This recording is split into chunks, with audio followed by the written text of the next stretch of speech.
Merci d'être venu donc à notre émission Les gens d'ici. Deux associations aujourd'hui, donc Jean Aurieux avec l'association Artistes d'ici, Enfants d'ailleurs, c'est bien ça? Absolument.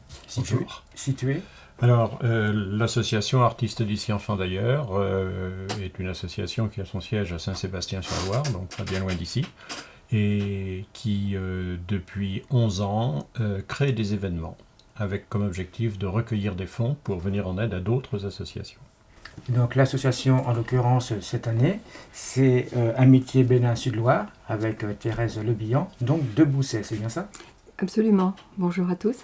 Eh bien, disons que oui, c'est suite à un appel à projet et j'ai vraiment eu la chance que le conseil d'administration d'Artistes d'ici sélectionne, disons, ce projet qui nous tient beaucoup à cœur, c'est-à-dire la construction d'un centre d'enfants handicapés au Bénin.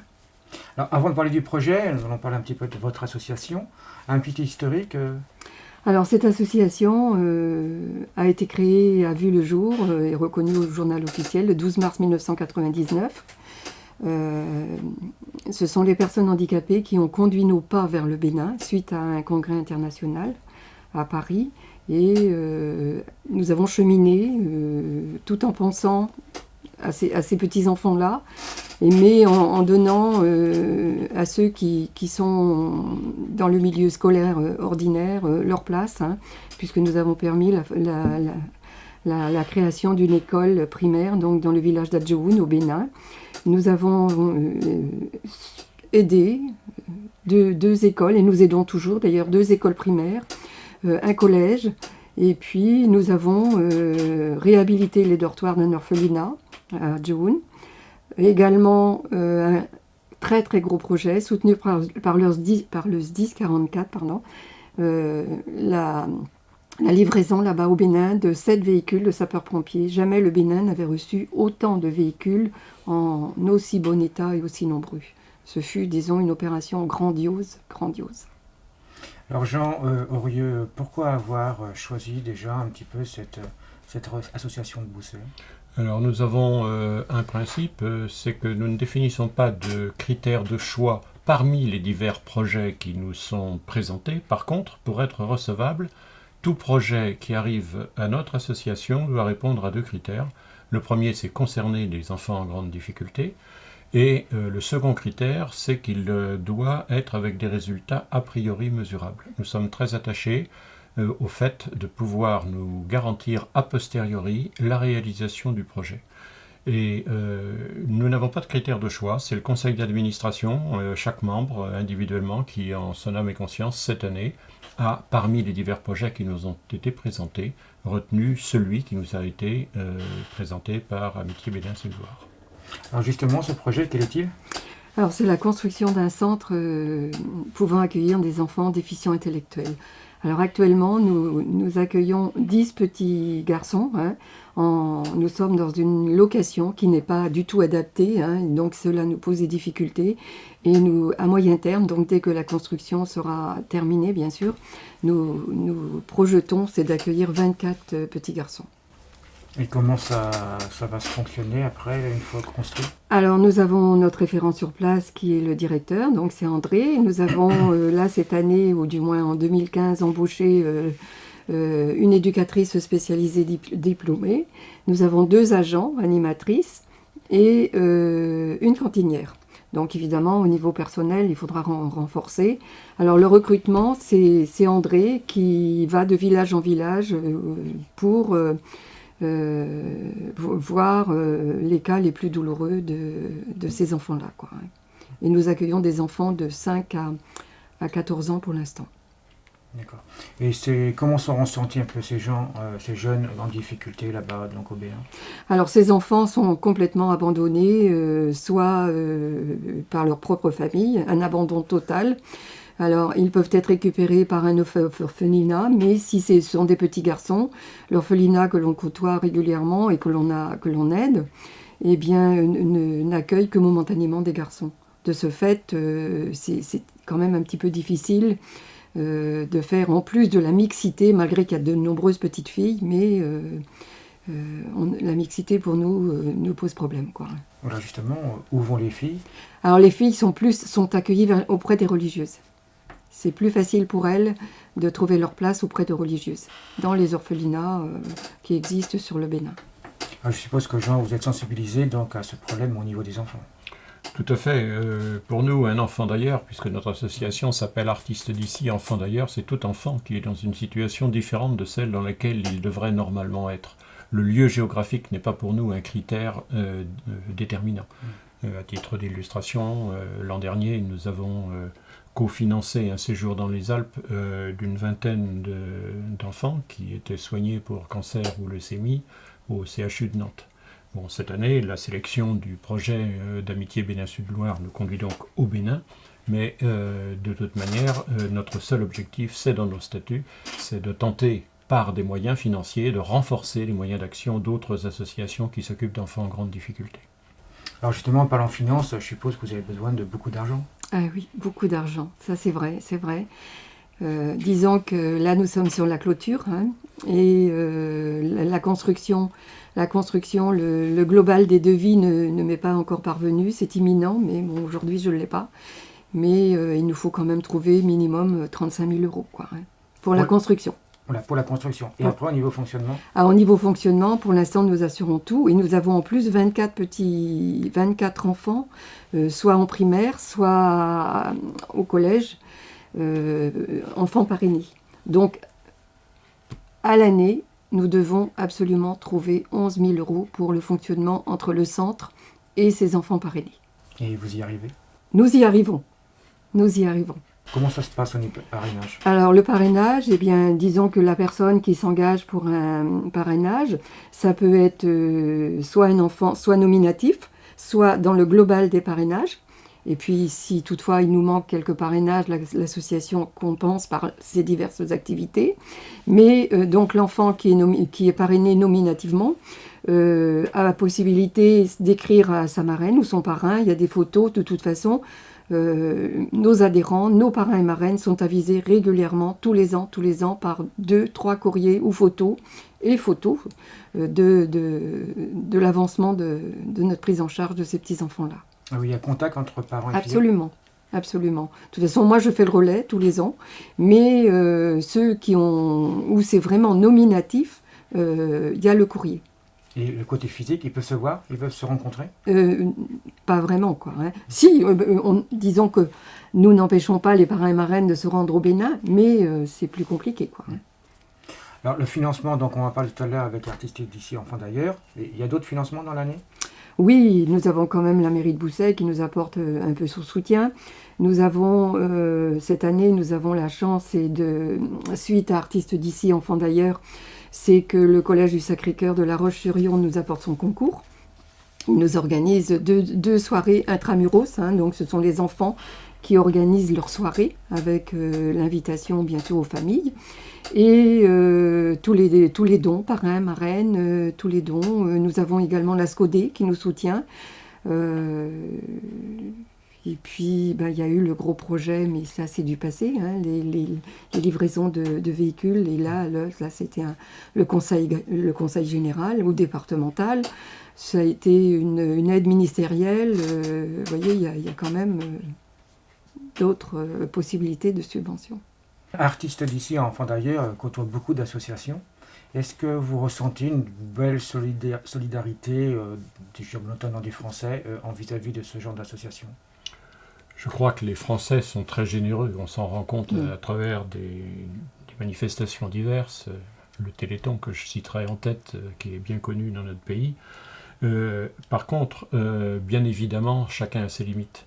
Et il faut pouvoir susciter la générosité, je dirais, des uns et des autres à travers, c'est en tout cas notre conviction, des événements. C'est bien la raison pour laquelle on est dans le domaine de l'événementiel. Je répète très volontiers que organiser des spectacles n'est pas notre but, mais qu'il s'agit simplement d'un moyen. Et chaque année, nous tentons d'être les suscitateurs, en quelque sorte, de cette chaîne de solidarité au service d'un projet qui repose bien sûr sur un événement annuel, sur un spectacle annuel, mais en marge de ce spectacle, cela nous permet aussi de susciter des actions de sponsoring qui sont non négligeables également dans le résultat final. Une tombola qu'on organise en marge du spectacle, plus un certain nombre d'autres actions. C'est notre finalité, enfin c'est notre moyen d'action, c'est notre contribution, je dirais en quelque sorte. Nous n'allons jamais sur le terrain, parce que nous pensons que des associations comme Amitié Bénin Sud-Loire ont déjà leur point d'ancrage, elles ont leur contact sur place, parfois la connaissance de la langue, de la culture que nous n'aurions pas. Je pense que nous ne serions plus nuisibles qu'utiles à aller sur le terrain, mais par contre nous ne connaissons pas d'association à vocation humanitaire qui n'ait pas de besoin financier. Donc nous avons un petit savoir-faire, nous semble-t-il, dans ce domaine-là pour tenter de recueillir des fonds, et ces fonds, nous les remettons ensuite au service du projet donc, que nous avons présélectionné. Et je pense qu'en plus, réaliser des événements, donc à titre notamment financier, c'est quand même plus gratifiant que de faire entre guillemets l'aumône, quoi. Je crois que les deux se rejoignent quelque part. Nous avons dans notre projet associatif, nous faisons une obligation d'impliquer énormément de jeunes à nos côtés. À ce jour, sur nos 10 années passées, plus de 106 jeunes de la région sont venus pendant 6 mois nous aider dans la préparation de nos événements. Et très souvent, au début des démarches que nous leur proposons, certains d'entre eux expriment la difficulté qu'ils ont à aller, par exemple, auprès d'un commerçant pour solliciter un versement d'une certaine somme, d'une action de sponsoring. Et j'ai coutume de leur dire, mais c'est pas pour vous que vous le faites, ce n'est pas vous qui quémandez. Vous le faites parce que vous avez un objectif bien précis et c'est pour venir en aide aux autres. Et là, ça passe beaucoup plus facilement. Je crois qu'il n'y a pas de... Je sais qu'en France, on a une propension naturelle à essayer de tout mettre dans des cases, mais je crois que ça forme un tout et le besoin d'aide en matière humanitaire, il reste aujourd'hui considérable. Les événements que nous vivons aujourd'hui dans notre Europe en sont un témoignage parmi d'autres. Et des enfants malheureux, hélas, il y en a partout. Et encore, hélas, probablement pour longtemps. Votre avis, Mme Le Bignan, sur cette façon de travailler ? C'est très juste. C'est très juste, oui. Et c'est d'autant plus facile que c'est pas pour soi que l'on va quémander quelque chose, que l'on va faire une démarche. Pour moi, je le vis de cette façon-là, quoi, hein. C'est ce que je dis à mon équipe. Dites-vous bien que c'est pas pour vous, et que c'est plus facile. Alors bien, on va passer au financement, notamment un des financements, donc un spectacle, je crois, pour la semaine prochaine. Voilà, nous sommes dans les starting blocks, si je puis dire, puisque dans quelques jours, nous aurons notre 11e spectacle qui aura lieu à l'Escale, à Saint-Sébastien-sur-Loire. La plupart du temps, les années précédentes, nous montions spécifiquement un spectacle de music-hall. Cette année, on a décidé, pour des raisons diverses, de changer un petit peu de cap et nous avons fait appel à une compagnie de danse spécialisée en quelque sorte dans les danses des pays de l'Est, la compagnie Korishki. Alors c'est une compagnie qui ne nous était pas inconnue puisqu'il est arrivé au fil de spectacles précédents que danseurs et danseuses viennent ponctuellement dans un tableau nous apporter leur contribution. Mais cette fois-ci, on a décidé de leur donner carte blanche, si je puis dire, à savoir que c'est eux qui vont assurer l'intégralité du spectacle. Alors c'est une compagnie de haut niveau qui est semi-professionnelle, puisque une partie des danseurs ou danseuses sont eux-mêmes professeurs de danse. Et le tout est placé sous la créatrice de cette compagnie et qui en est la directrice artistique, Emmanuelle Le Cerf-Vakarine, qui elle-même est ex-danseuse du Ballet national de Biélorussie. C'est une compagnie qui n'a cessé de croître en termes de notoriété, qui a su fouler des scènes comme celle du Palais des Congrès de Nantes ou de Lyon, et véritablement qui est apte à nous fournir un spectacle de haut niveau.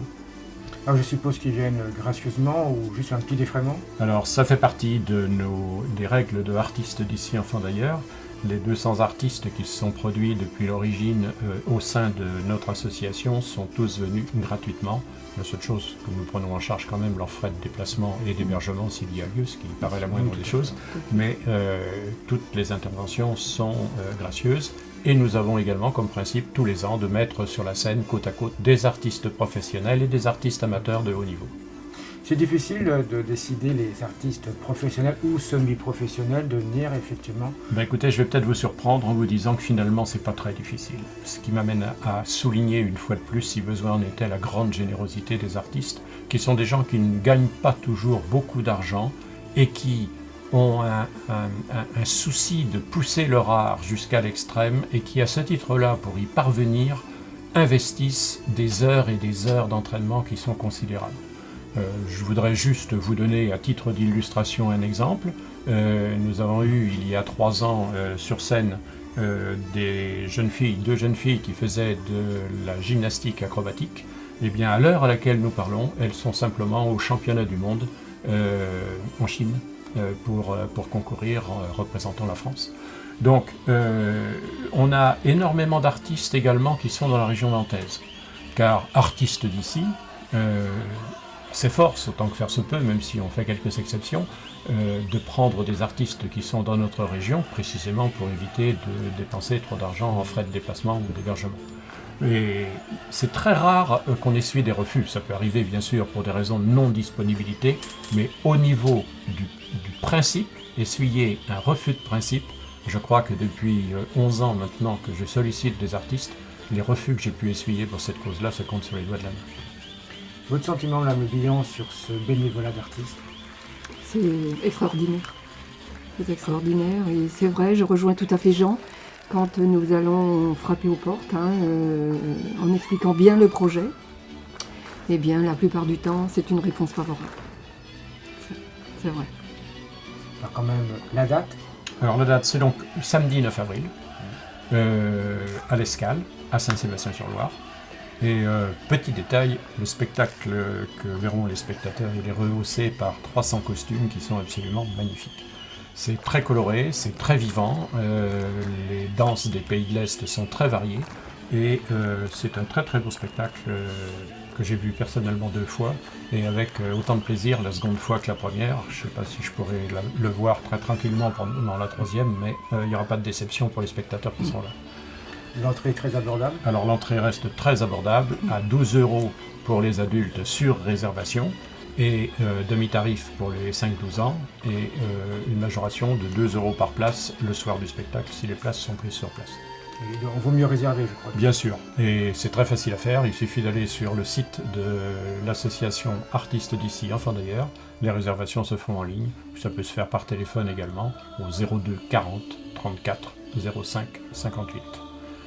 Une dernière question que souvent on se pose, toute la recette va à l'association ou uniquement les bénéfices? Les bénéfices, évidemment. Car nous avons quand même des frais à assurer le soir du spectacle.